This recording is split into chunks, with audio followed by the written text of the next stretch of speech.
শক্তিশালী শারীরিক গঠন কিভাবে পাওয়া যায়? শক্তিশালী পা কিভাবে বানাবেন? শক্তিশালী ব্রেন কিভাবে বানাবেন? শক্ত হাত কিভাবে তৈরি করবেন? আপনার স্ট্যামিনা কিভাবে বাড়াবেন? এই সব কিছু কিভাবে অর্জন করা যায়? আপনারাই বলুন। এক্সারসাইজ, সঠিক খাওয়া, অঙ্কে আরও ভালো কিভাবে করবেন? অনুশীলন, খেলাধুলায় আরও ভালো কিভাবে করতে পারবেন? আরও খেলতে হবে, আরও শিখতে হবে, অনুশীলন করতে হবে। কিন্তু মজার কথা হলো আপনার পা কিন্তু আগে থেকেই আছে, শুধু যথেষ্ট শক্ত না এই আর কি। কিন্তু আছে তো, বেশি শক্তিশালী না এই যা, কিন্তু পা আছে। এমন না যে আপনার পা বানিয়ে নিতে হবে আগে, তাই না? আপনাকে শুধু পায়ের ব্যবহার বাড়াতে হবে, দৌড়াতে হবে। যত দৌড়াবেন ততই শক্ত হবে, ততই স্ট্যামিনা বাড়বে। আপনার ফুসফুস তো আগে থেকেই আছে, কিন্তু ধারণ ক্ষমতা যথেষ্ট নেই। ট্রেডমিলে 3 মিনিট দৌড়ানোর পরেই তাই না? এমন না যে ফুসফুস নেই, আপনার তো আছে, কিন্তু যথেষ্ট ব্যায়াম করেননি বলে কি হয়নি? শক্তিশালী হয়নি। তাহলে কোরআনের যুক্তিটা হবে আপনার মধ্যে ইতিমধ্যেই কিছু হিকমা আছে, কিন্তু সেটাকে কি করেননি? শক্তিশালী করেননি, সেটাকে সেভাবে ব্যবহার করেননি, অ্যাক্টিভেট করেননি, প্রয়োগ করেননি। আল্লাহ যা দেন সেটার যথাযথ ব্যবহার না করলে দুর্বল হয়ে যায়। আল্লাহ আমাকে চোখ দিয়েছেন, একটি চোখ টেপ মেরে বন্ধ করে রাখি 6 মাস, গ্যারান্টি দিয়ে বলতে পারি সেই চোখটি অন্ধ হয়ে যাবে। ব্যবহার না করলে হারাবেন। যেসব রোগী কোমাতে পড়ে থাকে 6 মাস বা বছর যাবৎ, সুস্থ হবার পর দাঁড়াতে পারে না, কারণ মাসল অ্যাট্রফি হয়ে গেছে, পেশিগুলোর ব্যবহার করা হয়নি। তাই আল্লাহ আমার ভেতরে কিছু একটা দিয়েছেন, ভালো সিদ্ধান্ত নেবার ক্ষমতা দিয়েছেন, আমাকে আগে থেকেই দিয়েছেন, কিন্তু সেটার ব্যবহার আমি করছি না। আর যত কম ব্যবহার করব সেই ক্ষমতা ততই দুর্বল হতে থাকবে। এভাবে চললে একসময় নিজেকে বলে বসবো আমার তো সেই সক্ষমতাই নেই, আমি তো এটা করতেই পারি না।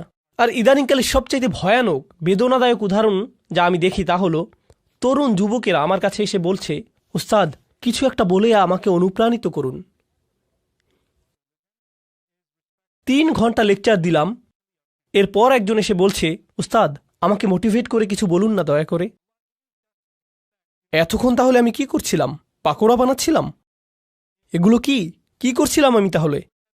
কিন্তু এরপর নিজে নিজেকে প্রশ্ন করলাম, যখন ওরা বলে যে আমাদের মোটিভেট করুন বা আমার মোটিভেশন দরকার, প্লিজ কিছু বলে আমাদেরকে অনুপ্রাণিত করুন, এরপর দেখুন এই যে এখন তো ইসলামিক মানে ইদানিংকালে মানুষ কিভাবে ইসলামকে গ্রহণ করছে, কিভাবে আমরা ইসলাম শিখছি 30 সেকেন্ডে টিকটক মোটিভেশন দেখে, তাই না? বলুন আসলেই কিনা? মুফতি মেঘ কিছু একটা বলবেন বা আমি কিছু বলবো বা আরেকজন কিছু একটা বললো আর আপনি মোটিভেটেড হয়ে গেলাম, এমনটাই না? এরপর আবার ডিমোটিভেটেড হয়ে যায়, আমার আবার মোটিভেশন লাগবে। জানেন এসব কি? এই সবই আসলে হিকমতের স্বল্পতা। কেন বলছি এটা হিকমার স্বল্পতা? এর অর্থ হলো আমার নিজের ভেতরেই কোনো প্রকারের অনুপ্রেরণা নেই, যেন আমার ভেতর দৃঢ় ইচ্ছাশক্তির সক্ষমতাই নেই। অন্য কাউকে সেই ইচ্ছাশক্তি দিয়ে আমাকে ধাক্কাতে হবে। অন্য কেউ এমন না করলে আমি নিজে আগাতে অক্ষম। আমার অন্য কারো অনুপ্রেরণা দরকার, অন্য কারো আমাকে ধাক্কানো দরকার। আমি নিজে নিজে ভাবলাম যে আল্লাহ যখন কোরআনে আসহাবুল কাহাফদের কথা বলেন, গুহার ভেতরকার সেই যুবকদের কথা বলেন, তাদের অনুপ্রেরণা কে ছিল? কে অনুপ্রেরণা দিয়েছিল? কি বলেছিল সে? আরে আজকে আমার সেই খারাপ লাগছে। কেউ ভালো কাউকে চেনো? দাঁড়াও পাহাড়ে উঠতে উঠতে দেখি টিকটকে কোনো মোটিভেশনাল ভিডিও পাই কিনা। পাহাড় বেশি উচ্চ তো এজন্য। তাদেরকে কি মোটিভেট করেছিল? তাদের ভেতরেই শক্তিশালী এমন কিছু ছিল যা দিয়ে পুরো সমাজকে তারা চ্যালেঞ্জ করেছিল, সেই তরুণ বয়সেই, তাই না? বলুন। এমন না যে আসমান থেকে কিছু একটা নেমে এসেছিল বা তারা নবী হয়ে গিয়েছিলেন। তারা তো শুধু সাধারণ কিছু তরুণ ছিলেন, একদম সাধারণ যুবক, কিন্তু তারা মোটিভেটেড ছিলেন। মোট কথা আমি যা বলতে চাচ্ছি তা হলো কোরআনে শক্তিশালী যে কথা বলা হচ্ছে তা হলো মৌলিক হিকমা, মৌলিক জ্ঞান, মৌলিক ভদ্রতা, সঠিক কাজ করার ক্ষমতা। এই সবই আপনার মধ্যেই আছে, আগে থেকেই আছে। আরেকটা জিনিস বলবো আপনাদেরকে, কিছুদিন আগেই বলেছিলাম আরেকবার, ইদানিং আমি বেশ ফিল্টার্ড হয়ে গেছি, মানে আগের মতো আর ভদ্র নেই আমি। এটা কাজেই লাগছে বেশি। এমন না যে আমি অভদ্র, মানে সরাসরি বলি আর কি। তো একজন তরুণী এলেন আমার কাছে, তখন জার্মানিতে ছিলাম। তো প্রোগ্রামের পর তিনি এসে বললেন, উস্তাদ আমরা কেন নারী নেতৃত্ব নিয়ে কথা বলি না? নারীদের নেতৃত্বে থাকা উচিত, তাদেরও নেতৃত্বের অধিকার আছে, আমরা কেন এটা নিয়ে আলোচনা করি না?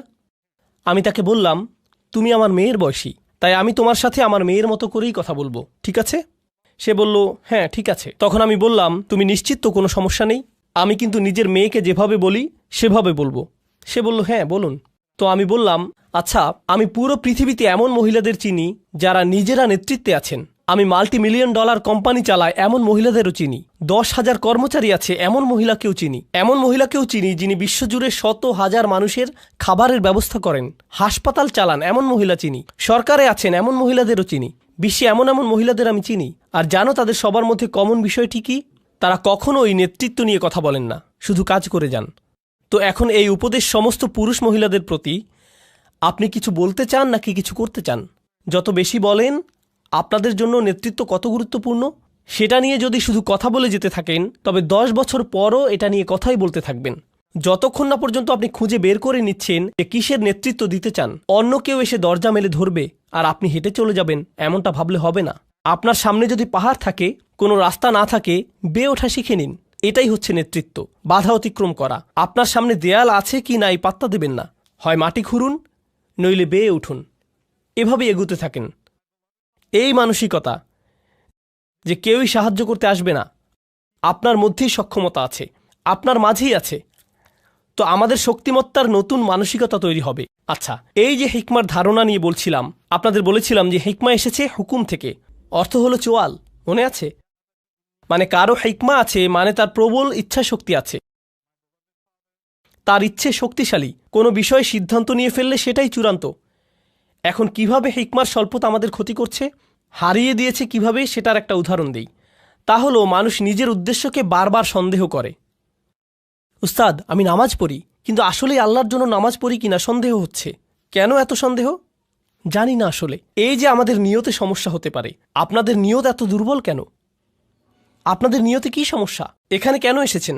আসলে আমি তো কিছু শিখতে এসেছি, কিন্তু এখানে এসে আনন্দও পেয়েছি, হেসেছি। এখন আমি কি এখানে কৌতুক উপভোগ করতে এসেছি নাকি আল্লাহর জন্য এসেছি? আমি কি আল্লাহর জন্য হেসেছিলাম নাকি হাসির কৌতুক করেছিলেন শুধুমাত্র এজন্যই মজা পেয়ে হেসেছি? তাই জানি না নিয়ত নষ্ট হলো নাকি। আরে ভাই চুপ, নিজেকে আর নির্যাতন করবেন না, ইচ্ছে শক্তিটা একটু বাড়ান। কি করছেন সেটা নিয়ে স্পষ্ট আছেন তো? একবার নিজের কাছে স্পষ্ট হলে বারবার সন্দেহ করা বাদ দিন। ইসলামে আমরা এভাবে ওসিডি ডেভেলপ করে ফেলেছি, সারাক্ষণ নিজের নিয়ত বিশুদ্ধ আছে কিনা তা নিয়ে সন্দেহ করি। তাছাড়া শুনে রাখুন, নিয়ত বিশুদ্ধ না হলে সেটা আপনি টের পাবেন, খুব ভালো করেই টের পাবেন। বারবার নিজেকে প্রশ্ন করতে হবে না, নিয়ত ঠিক আছে তো? এমন করা লাগবে না আপনার, নিজেই বুঝে যাবেন। বুঝতে পারবেন কোনো একটা সমস্যা হয়েছে। আপনি বুঝবেন যে মূল্যহীন জিনিসের পেছনে ছুটছেন, অন্যের বাহবা খুঁজছেন, মানুষের অ্যাটেনশন খুঁজে বেড়াচ্ছেন, মর্যাদার পেছনে ঘুরছেন। আপনি বুঝতে পারবেন, নিজে নিজেই বুঝবেন। তো যাই হোক, আজকের আলোচনা শেষ করি। তো আমরা দুজন মানুষ নিয়ে কথা বলবো, একজন হলেন নবী আর একজন নবী নন, কিন্তু দুজনের মধ্যে একটা জিনিস মিল আছে, আপনাদেরকে সেটা দেখাবো। কারণ এখন হতে আমরা শুধু তাত্ত্বিক হিকমার কথা বলবো না, বরং কোরআনের কোথায় কোথায় হিকমার কথা আছে সেগুলো দেখব। তো সর্বপ্রথম আমরা দেখব দাউদ আলাইহিসসালামের ঘটনাতে। কোরআনের এখানে আপনারা পাবেন, আপনাদের অনেকের ফোনেই কোরআন অ্যাপ আছে, সেখানে খুলে দেখতে পারেন ইনশাআল্লাহ। আমিও খুলছি, এখান থেকেই আপনাদের সাথে পড়ছি, ঠিক আছে? তো এটা হলো সূরা নাম্বার 38 সদ, আয়াত নাম্বার 17।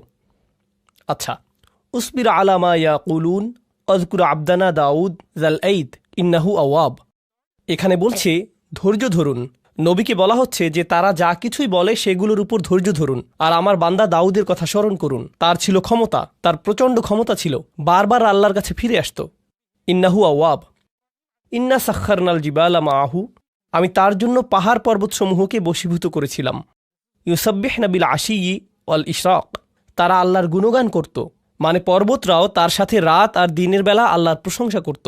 অত্তয়রা মাহশুরত, আর পাখিরাও তার চারপাশে ভিড় জমাত। কুল্লুল্লাহু আওয়াব, তারা বারবার তার কাছে ফিরে আসত। ওয়াশাদাদনা মুলকাহু, এই জায়গাটাতে আমাদের আলোচনার বিষয়বস্তু।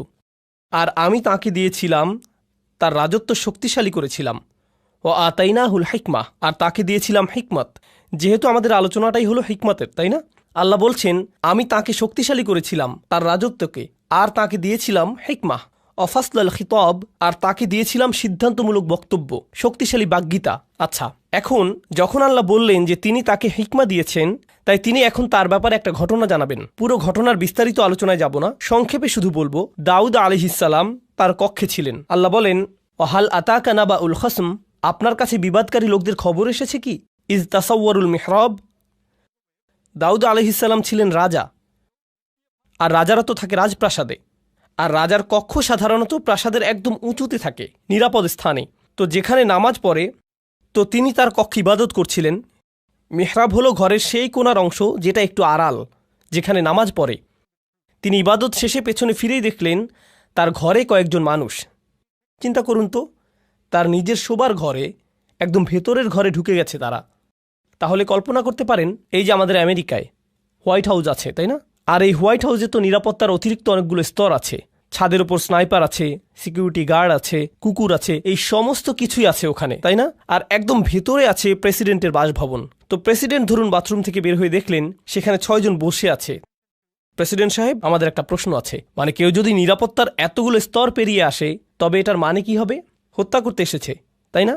মানে তো এটাই। কিভাবে তারা এতগুলো নিরাপত্তা স্তর পেরিয়ে একদম বেডরুমে এসে উপস্থিত হয়, বুঝতেই পারছেন। তো তিনি ফিরে দেখলেন এতগুলো মানুষ। ইদ দাখালু আলা দাউদ, তারা মিহরাবে দাউদের কাছে এলো। ফফাজি আমিন হুম, তিনি তাদের দেখে ভয় পেয়েছিলেন, হতবাক হয়ে গিয়েছিলেন। কি হচ্ছে এখানে, তাই না? তাছাড়া দেখুন, দাউদ আলাইহিসসালাম কিন্তু শুধু রাজাই ছিলেন না, তিনি সামরিক নেতাও ছিলেন। আর সামরিক নেতাদের কিন্তু শত্রু থাকে। আর তাই তারা যদি তাদের ব্যক্তিগত স্থানে কাউকে দেখতে পায়, তবে বুঝে ফেলে যে এখানে হত্যার চেষ্টা হবে। তো তারা বলল, লা তাখফ খসমানা বাগা বাদুনা আলা বাদ। আরে না না না, ভয় পাবেন না, আমাদের শুধু একটি সমস্যা হয়েছে। আমরা তো শুধু আপনার পরামর্শ চাই। কোরআনের ঘটনাগুলো ভালোভাবে বোঝার জন্যে আমি যা করি তা হলো নিজেকে সেই অবস্থায় কল্পনা করি।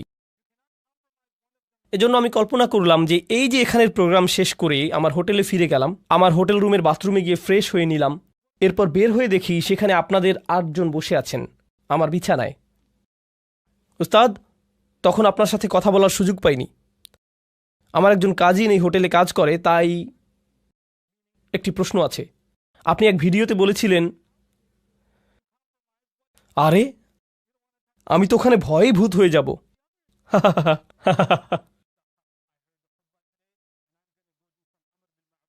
বুঝতে পারছেন কিরকম ভয়ের পরিস্থিতি হবে সেটা? আর সেই অবস্থায় আমি কি ভাবছি, আপনাদের উত্তর দেব নাকি রুম থেকে বের করে দেব, পুলিশ ডাকবো নাকি নিজে দৌড়ে পালাবো।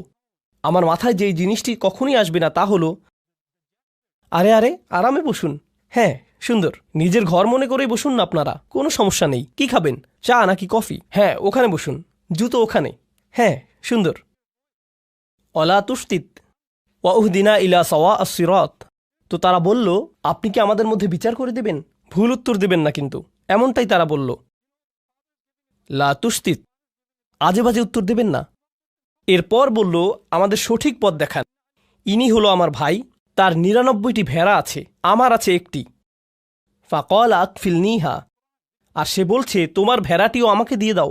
ও আজ্জানি ফিল খিতব, আর সে আমার সাথে চিৎকার চেঁচামেচি করে, ভয় দেখায়, ধমকিয়ে কথা বলে। আজ্জা মানে কারো উপরে ক্ষমতা থাকা, মানে সে নিজের ক্ষমতা প্রয়োগ করে। 99টি ভেড়া মানে সে বেশি ধনী, মানে তার বেশি চাকর বাকর আছে, প্রভাব প্রতিপত্তি আছে। সেই প্রভাব খাটিয়ে সে আমার সাথে বাজে ব্যবহার করে, বলে তোমার ভেড়া দিয়ে দাও। আরে দাও না, কি করবে তুমি ওটা দিয়ে? ভেড়ার ব্যবসা করতে জানলে তোমার শুধু একটি থাকতো না, বুঝতে পারছো? তাই আমাকে দিয়ে দাও, সেটাই ভালো হবে। সে এভাবেই আমাকে ধমকাধমকি করে। ওটা বাদ দেন, আপনাদের এটার নতুন ভার্সন বোঝাচ্ছি। কারণ কিছুদিন আগে আমি পাকিস্তান থেকে এসেছি, সেখানে এমন দেখেছি কিছু মানুষ আছে যে বড় বড় হাউজিং কমপ্লেক্স তৈরি করে, তাই না? হাউজিং কমিউনিটি, অ্যাপার্টমেন্ট কমপ্লেক্স ইত্যাদি, মানে ডিএইচএ, ডিওএইচএস এরকম আর কি। তারা দেখা যায় 5,000 বাড়ি বানাবে। এসব কমিউনিটির বড় দেয়াল থাকবে, বড় গেট থাকবে, অনেক সিকিউরিটি গার্ড থাকবে। আপনি এর বাইরে থাকেন, তার মানে কি? রাস্তায় গেলে সাইকেল ওদিকে যায়, রিক্সা ওদিকে যায়, বাস চলে যায় ওদিক দিয়ে, ট্রাক আরেক দিক দিয়ে। বাহিরের হাইওয়ে এমনই তো, তাই না? মানে সত্যি সত্যি ফ্রিওয়ে। ঠিক এই শব্দের প্রকৃত অর্থ আমি এখানে বুঝেছিলাম, একদম ফ্রি, যেভাবে ইচ্ছা যাও, ফ্রিওয়ে। কিন্তু তাদের গেট দিয়ে ঢুকলে হঠাৎ দেখবেন আপনি বিদেশে চলে এসেছেন। রাস্তাগুলো পরিষ্কার, সবকিছুই শান্ত, নিয়মতান্ত্রিক, সবাই ট্রাফিক আইন মেনে চলছে, মল আছে ভালো ভালো, মানুষগুলো মনে করছে তারা খুব ইংরেজি পারে, আরও কত কিছু। আমি তাদের কিছু রেস্টুরেন্টে গিয়েছিলাম, তারা কোন জিনিসকে ইংরেজি মনে করে সেটা দেখতে। দোস্ত, হোয়াট দ্য হেল ইয়া, মানে কি যে মজা লাগে, খাবারের চাইতেও বেশি মজা এগুলো শুনতে।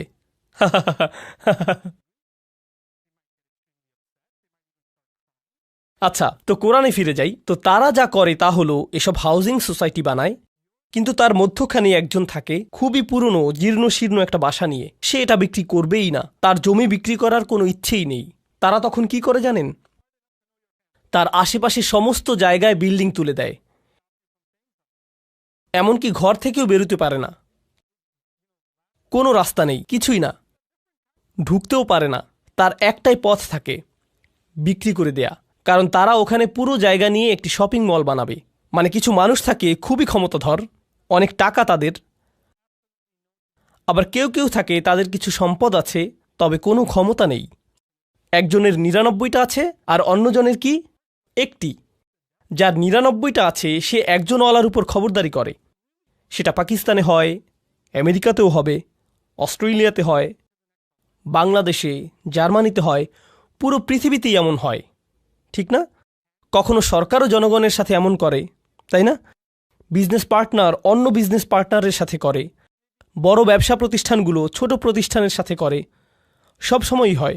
এখন দাউদ আলাইহিসসালামের কথাগুলো শুনুন, এরপর আসলে আমি কথায় আসছি।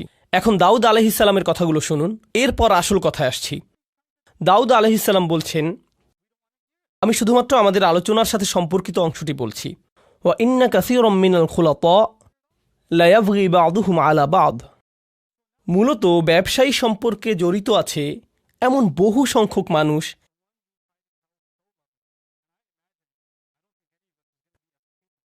আর প্রেক্ষাপট থেকে বুঝতে পারছেন যে কে কার সাথে জুলুম করছে। যার কাছে বেশি আছে সেই দেখা যায় তুলনামূলক দরিদ্রের সাথে জুলুম করে, ঠিক কিনা? আর যার ক্ষমতা আছে সে অন্যদের ভয় দেখায়। এটা সবখানেই হয়। খুলাতা এর মূল অর্থ হলো যেসব মানুষের জীবন একে অন্যের সাথে জড়িত। যেমন ধরুন পরিবার, তাই না? তো ধরুন কোনো এক পরিবারে একজন পিতা আর ৬ জন পুত্র আছে, ঠিক আছে? এক পুত্র অন্যদের চাইতে বেশি ধনী আর রাজনৈতিক কানেকশনও আছে, বাকি ভাইদের এমনটা নেই। অথবা দুজনের এরকম আছে, বাকি ৪ জনের নেই। এখন উত্তরাধিকার সম্পদ গ্রহণের সময় আসলে বুঝতেই পারছেন কারা কারা তাদের অংশ সঠিকভাবে পাবে না, তাই না? কারণ যাদের ক্ষমতা আছে তারা যাদের ক্ষমতা নেই তাদের সরিয়ে দেবে, কিংবা তাদের হয়তো কিছুই দেবে না, ঠিক কিনা? তো এই ধরনের জিনিস তো ঘটেই।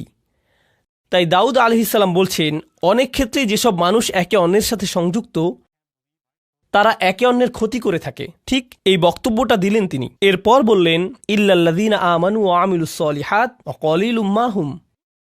তবে যারা ঈমান আনে আর ভালো আমল করে তারা ছাড়া, আর তারা সংখ্যায় কতই না কম। অর্থাৎ যারা আসলে ঈমানদার আর ভালো কাজ করে তাদের একটি চিহ্ন হলো যে তারা ব্যবসায়িক চুক্তি নষ্ট করে না। তিনি বললেন কত কম তারা। দাউদের এই যে কথাটি চিন্তা করে দেখুন, আল্লাহ ব্যাখ্যা করে বলছেন হিকমা জিনিসটা কি।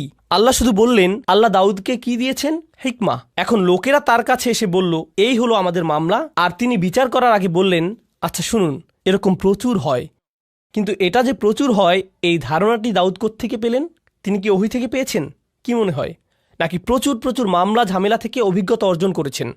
তিনি প্রচুর সংখ্যক সমস্যা নিয়ে ডিল করেছেন। তিনি তো শাসক, বনি ইসরায়েলের সর্দার, তাদের নিয়েই তো তিনি থাকেন সারাক্ষণ। বহু বহু নজির দেখেন তিনি।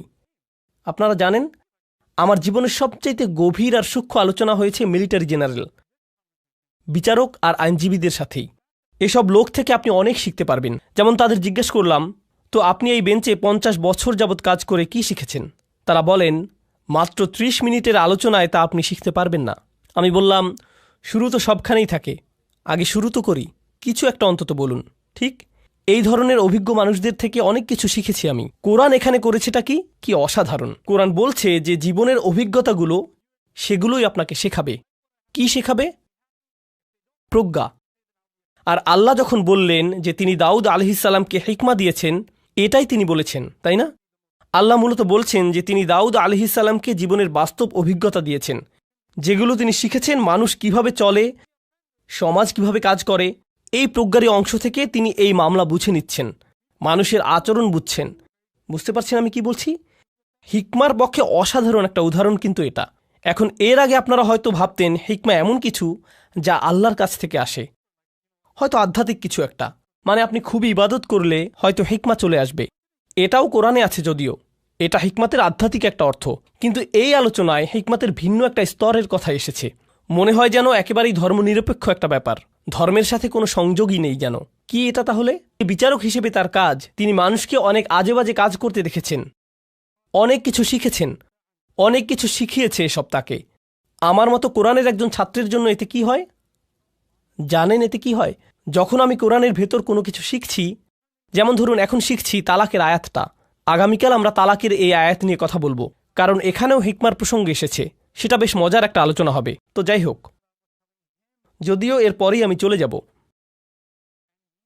তো যাই হোক, কিন্তু এই বিষয়টা যে কারণে তুলেছি তা হলো, আপনি যখন তালাকের আয়াত দেখেন কিংবা যখন তালাকের কেসগুলো দেখেন, তালাক সম্পর্কিত বিচারকদের দেখেন যে তারা কি কি খেয়াল করেন, তাদেরকে বাস্তব জীবনের অবস্থাগুলো ভালোভাবে দেখতে হয়, সেখান থেকে শিখতে হয়।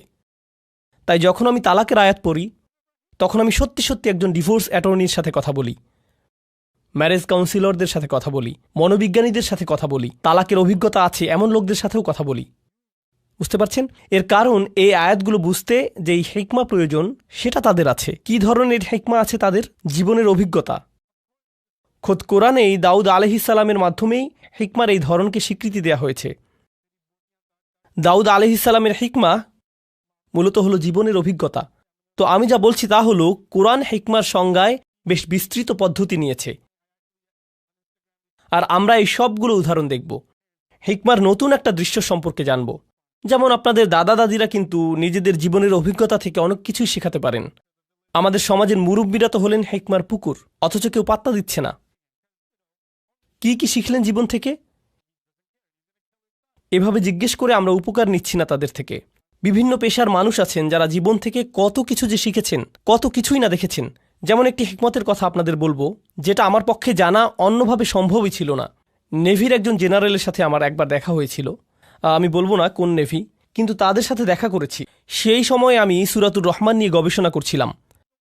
আর সূরা আর রহমানে আল্লাহ বলেন, মারাজাল বাহরাইনি ইয়ালতাকিয়ান বাইনাহুমা বারযাখুল্লা ইয়াবগিয়ান, তাই না? তিনি দুটো সমুদ্রের কথা বলেছেন, যেই দুটো সমুদ্র মিলিত হয়। তার সাথে তিনি মুক্ত আর প্রবালের কথা বললেন। এরপর তিনি পাড়ি দেয়া জাহাজের কথা বললেন, লাহুল জাওয়ারিল মুনশাআতু ফিল বাহরিকাল আলাম। ঠিক এরপরেই তিনি বলেন, কুল্লু মান আলাইহা ফান, সবাই মারা যাবে, সবাইকে মরতে হবে।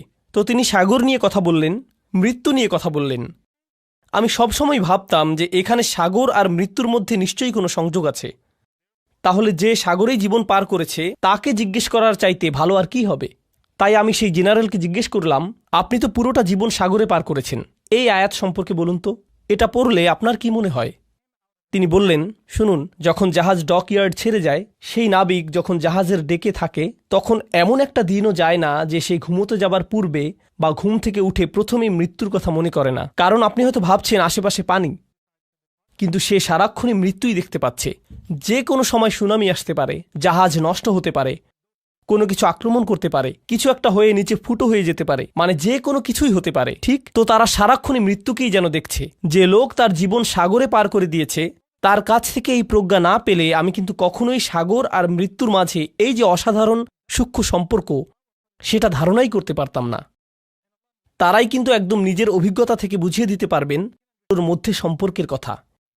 এই গুরুত্বপূর্ণ জিনিসটাই আমি চাচ্ছিলাম আজকে আপনাদেরকে বোঝাতে। এই যে হিকমা আর জীবনের অভিজ্ঞতার মাঝে সম্পর্কটি, এটা কিন্তু কোরআনেই আছে। পরের ঘটনাটি হয়তো বলার সময়ই পাবো না আজকে। আচ্ছা, তবুও একদম সংক্ষেপে বলি। এই দ্বিতীয় ঘটনাটি হলো আধ্যাত্মিক প্রজ্ঞা সম্পর্কিত, জীবনের অভিজ্ঞতা প্রসূত প্রজ্ঞা নয়। কি সম্পর্কিত? আধ্যাত্মিক হিকমা। তা কোরআন থেকে নয়, ওহী থেকে নয়, নবুয়ত থেকেও নয়, বরং সেটা আসছে লুকমানের উদাহরণ থেকে। আল্লাহ লুকমানকে হিকমা দিয়েছিলেন, কিন্তু সেই হিকমা কী ছিল? পুরো দুনিয়া সম্পর্কে চিন্তাভাবনা করার পর, জীবন নিয়ে ভাবার পর, একজন পিতা হবার পর যেই হিকমা লুকমানের এলো, তা হচ্ছে আপনাকে শুধু শুকরগুজার হতে হবে। আনিশকুরলিল্লাহ, শুকরগুজার হতে হবে আপনাকে। এখন যে কোনো বাবা মাই কিন্তু এটা জানেন, জীবন কি সহজ নাকি কঠিন? জীবন অনেক কঠিন। জীবনের প্রত্যেক ধাপই নিজস্ব এক কাঠিন্য নিয়ে আসে। সন্তান প্রতিপালন আরেক ধরনের কঠিন কাজ। বাচ্চাদের যখন বয়স বাড়ে, তাদের প্রত্যেক বয়সে জীবন নতুন নতুন জটিলতা নিয়ে হাজির হয়। আপনি ভাবছেন এখনই সবচাইতে কঠিন ধাপ, কিন্তু পরের বছর ভাবেন, আরে এই বছর তো আরো অনেক কঠিন। আপনি যখন ডায়পার বদলাচ্ছেন, তখন বলেন, হায় আল্লাহ, এই বাচ্চা এত ডায়পার কিভাবে নষ্ট করে, তাই না? কবে শেষ হবে এই কষ্ট? এই পিতামাতাই যারা একটা সময়ে ঘুমের অভাবে মরেই যাচ্ছিল, 2 ঘন্টা পর পর উঠতে হচ্ছে, ঢেকুর তুলে দিতে হচ্ছে, ন্যাপি পরিষ্কার করতে হচ্ছে, আরও কত কি। ১৯ বছর পর তারাই আবার বলেন, যখন তোর ডায়াপার পরিষ্কার করতাম সেই সময়টা মিস করি, তখনই তুই ভালো ছিলি, আর এখন তো জ্বালা সহ্য করতে হয়। নতুন পরীক্ষা। লুকমানের জীবন খুব সহজ ছিল না। তার জীবনের অভিজ্ঞতাগুলো তাকে আধ্যাত্মিক এক প্রজ্ঞা দিয়েছেন। কি সেই আধ্যাত্মিক প্রজ্ঞা? আল্লাহর প্রতি কৃতজ্ঞ হও। আর তিনি বলছেন, যেই কৃতজ্ঞ হবে, কি অসাধারণ হিকমা দেখুন, যেই কৃতজ্ঞ হবে সে মূলত কৃতজ্ঞ হয় কিসের জন্য? কি বলছেন তিনি? অমাইয়াশকুর ফা ইন্নামা ইয়াশকুরুলি নাফসিহি। যেই শকরগুজার হবে সে তো নিজের কল্যাণেই শকরগুজার হবে। ব্যাপারটা অসাধারণ। আমি যদি কৃতজ্ঞ বান্দা হতে পারি তাহলে জীবনে সেগুলোতে আটকে থাকব না, সেগুলো নিয়ে দুঃখ পেতে থাকব না। আমার সাথে মন্দ কিছু হলে সেটা নিয়ে বারবার দুঃখ প্রকাশ করি না, সেটা দিয়েই জীবন আটকে রাখি না। জানেন কেন? কারণ আমি এর বদলে কি ধরেছি? কৃতজ্ঞতা।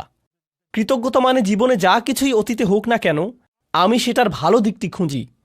ভালো দিক না খুঁজলে আপনি কখনোই কৃতজ্ঞ হতে পারবেন না, সেটা অসম্ভব। আর এখন যেহেতু আপনি ভালো দিকটি দেখা শুরু করেছেন, জীবনে যা কিছুই মন্দ হোক না কেন, ভবিষ্যতের ব্যাপারে আপনার দৃষ্টিভঙ্গি কেমন হবে? ইতিবাচক, পজিটিভ। কিন্তু নিজের জীবনের অতীতে ফিরে তাকালে, পেছনে ফিরে তাকালে যদি কখনো ভাবেন কত ভয়ানক ঘটনা ঘটেছে, কত কষ্ট পেয়েছেন, অনেক কঠিন ছিল ঠিকই, কিন্তু যদি সেটা নিয়েই পড়ে থাকেন, তাহলে কি ধরনের মানসিকতা গড়ে উঠবে? আমার সাথে এত খারাপ হলো, আর তো জীবনে কখনোই ভালো কিছু হবে না। আমার সাথে শুধু খারাপই হয়, সারাক্ষণ আমি বিপদে পড়তে থাকি, শুধু আমার সাথেই কেন এমন হয়? মনোভাব এভাবেই বদলে যায়। কারণ শকর নেই যে। কারণ যদি আপনার মাঝে শকর থাকতো, তবে কৃতজ্ঞতা বোধও থাকত। শকরগুজারি সবার আগে নিজের উপকার করে। অমাই ইয়াশকুর ফা ইন্নামা ইয়াশকুরু লিনাফসিহি। কি অসাধারণ একটি হিকমত বলুন। এটা কিন্তু হচ্ছে আধ্যাত্মিক প্রজ্ঞা। এমনকি আমি তো বলবো এটা এক ধরনের মনস্তাত্ত্বিক প্রজ্ঞা। জানেন, আমেরিকাতে মানুষ ঘন্টায় $350 দিয়ে সাইকোলজিস্টের কাছে কি শুনতে যায়? আপনার কিছু পজিটিভ সাইকোলজি লাগবে। আমি কি শুধু সূরাতুল লুকমান পড়তে পারতাম না? আরে এমন করলে তো আমার অনেক টাকাও বাঁচত, আবার অনেক সোয়াবও পেতাম, তাই না? আর তাই হিকমার এই প্রথম অংশটি হলো আমার অভিজ্ঞতা নিয়ে কিভাবে চিন্তা করব আর আল্লাহ সম্পর্কে কিভাবে ভাবব। হিকমার দ্বিতীয় অংশে চলে যাই তাড়াতাড়ি, এরপর আজকের সেশন শেষ। আজকের এটাই শেষ বিষয়। লুকমান রাদিয়াল্লাহু আনহু তার ছেলেদের বললেন, কোনো পাপ কাজই ছোট নয়, এমনকি সবচাইতে ছোট কাজও আল্লাহ বের করে আনবেন। কোনো পাপ কাজই ছোট নয়। আমি যেই মূল বিষয়টি বলতে চাচ্ছি তা হলো যে কোনো পাপ কাজই কি নয়, ছোট নয়, এমনকি মাইক্রোস্কোপিক লেভেলের কাজও নয়। এমনকি পাথরের ভেতরে থাকলেও আল্লাহ বের করে আনবেন। ইয়াতি বিহাল্লাহ। আল্লাহ খুবই সূক্ষ্ম, আল্লাহ খুবই সুনির্দিষ্টভাবে করেন। আপনার পাপ কাজকে কখনোই ছোট করে দেখবেন না। আর তাছাড়াও আরও যোগ করি, এর বিপরীতে আপনার কিসের ক্ষমতাকেও ছোট করে দেখবেন না? ভালো কাজের। এমন ভাববেন না যে আরে এসব করে কী বা হবে, ইনফ্লুয়েন্সার তো আর হতে পারলাম না, লাখ লাখ ভিউ তো আর পেলাম না। বুঝতে পারছেন? এই আয়াতগুলো নিজেই পড়াশোনা করে দেখুন না, এখানকার আয়াতগুলো দেখলেই বুঝবেন। তিনি তার ছেলেদেরকে বলছেন, অন্যদের দিকে বাজেভাবে তাকাবে না, বিনয়ের সাথে চলাফেরা করো। তার পুত্রদেরকে বলছেন যে কোথাও যাবার সময়ে উদ্দেশ্য নিয়ে যেন যায়, উদ্দেশ্যহীন চলাফেরা যেন না হয়। অক্সিদ ফি মাশিক। আর তিনি তার ছেলেকে আওয়াজ নিচু করতে বলছেন, তার ক্রোধ নিয়ন্ত্রণ করতে শেখাচ্ছেন, ভদ্রতা শেখাচ্ছেন, তাই না? জীবনের উদ্দেশ্য শেখাচ্ছেন। সে ঘর থেকে বের হবার সময় যেন তার আসল উদ্দেশ্য থাকে, জীবন যেন অর্থবহ ও উদ্দেশ্যপূর্ণ হয়। এসব জিনিসের বেশিরভাগই তিনি তাকে নিজের চেহারার ভাবভঙ্গিও নিয়ন্ত্রণ করতে বলছেন। লা তুসঈর খদ্দাকা লিন্নাস। মানুষের দিকে গাল ফুলিয়ে তাকাবে না, মানুষের চেহারায় বিকৃত করবে না। বেশিরভাগ মানুষ কি মনে করে? এগুলো ছোট ব্যাপার নাকি বড় ব্যাপার? ছোট বিষয় মনে করে। হজ হলো বড় ব্যাপার, হারাম বিশাল ব্যাপার। বড় কোনো ইবাদত করলে সেটা বড় পুণ্যের কাজ হবে, কিন্তু অন্যের দিকে মন্দভাবে তাকানো এটা তো ছোট্ট বিষয়, কিছুই না। আর এই যে প্রজ্ঞা, তার থেকে কি নিজের ছেলেদেরকে শিখিয়েছেন? সবচাইতে ক্ষুদ্র জিনিসকেও ছোট করে দেখো না। এরপর তিনি উদাহরণ দিলেন এমন সব কাজের সেগুলো মানুষ ছোট মনে করে, কিন্তু আসলে সেগুলো বিশাল কিছু। আল্লাহর চোখে সেগুলোও মূল্যবান। আপনি কিভাবে কথা বলেন, কিভাবে চলেন ফেরেন, আপনার মুখভঙ্গি কেমন, নিজের গলার স্বর কিভাবে ব্যবহার করেন, কি ভাষায় কথা বলেন সবার সাথে। ইন্না আনকারাল আসওয়াতি লাসাউতুল হামির। তিনি এই প্রজ্ঞা, এই আধ্যাত্মিক হিকমা শিখেছেন কিভাবে? কোনো ওহী থেকে কিন্তু তিনি এই হিকমা শিখেননি। এছাড়া মজার বিষয় হলো, অনেক মানুষ দেখবেন আপনারা যারা নিজেরা মুসলিম না হলেও লুকমানের উপদেশ মেনে চলে। তারা অন্যদের সাথে সদয় ভদ্র ব্যবহার করে, তারা উদ্দেশ্যপূর্ণ, তাই না? অন্যদের ছোট করে দেখেন না, তারা অন্য কারো উপর গলার স্বর উঁচু করে না। তাদের সব গুণ আছে। এই গুণগুলো তারা কোত্থেকে পেয়েছে? মাঝে মাঝে হয়তো মনে হয় এদের তো ইমানই নেই, তবুও কিভাবে ইসলামিক মূল্যবোধ পেল তারা? কারণ হলো হিকমাহ, সার্বজনীন বিষয়। কারণ হিকমাহ হলো সার্বজনীন বিষয়। আল্লাহ যাকে চান তাকে এটা দিতে পারেন। তো এর সাথে আজকের সেশন আমরা শেষ করছি ইনশাআল্লাহ। বারাকাল্লাহু লি ওয়া লাকুম। আসসালামু আলাইকুম ওয়া রাহমাতুল্লাহি তাআলা ওয়া বারাকাতুহু।